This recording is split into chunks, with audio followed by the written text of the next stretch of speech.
প্যারিসের রাস্তায় রাস্তায় এখন ফিলিস্তিনের পতাকা। ফুটবল বিশ্বকাপ নিয়ে চলছে উৎসবের আমেজ। তবে আরব আমেরিকানদের কাছে এটি শুধু খেলা নয়, স্পেন ফিলিস্তিন রাষ্ট্রকে স্বীকৃতি দিয়েছে এবং গাজা ইসরায়েলি গণহত্যার বিরুদ্ধে কড়া অবস্থান নিয়েছে। আর এই কারণেই স্পেনের প্রতি তাদের এই ভালোবাসা। La ley de ejecución de presos palestinos significa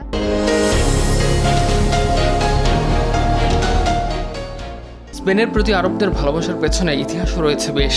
শত শত বছর আগে আন্দালুসিয়া আরবদের উপস্থিতি ছিল, তাই স্পেনের সঙ্গে আরবদের সাংস্কৃতিক ও ভাষাগত মিল রয়েছে। স্থানীয় ব্যবসায়ীরা বলছেন, গাজায় বোমাবর্ষণের সময় স্পেন মানবতার পক্ষে দাঁড়িয়েছিল, তাই তারা স্পেনের পক্ষে।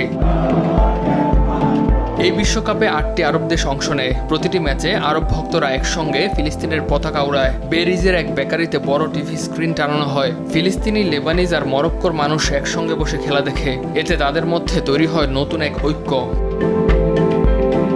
অন্যদিকে আর্জেন্টিনা সরকারের ইসরায়েলপন্থী নীতির কারণে অনেকেই তাদের সমর্থন করছেন না। তবে লিওনেল মেসির জাদুকরি খেলা রাজনীতির ঊর্ধ্বে। কিছু ভক্ত মেসির জন্য আর্জেন্টিনাকে সমর্থন দিলেও পুরো এলাকার ভিড় স্পেনের পক্ষেই বেশি। নিউ ইয়র্কের এই ছোট্ট আরব অঞ্চল প্রমাণ করে, ফুটবল শুধু খেলা নয়, এটি ঐক্য, মানবতা আর রাজনীতিরও এক বড় মঞ্চ। ইমতিয়াজ আহমেদ, RTV।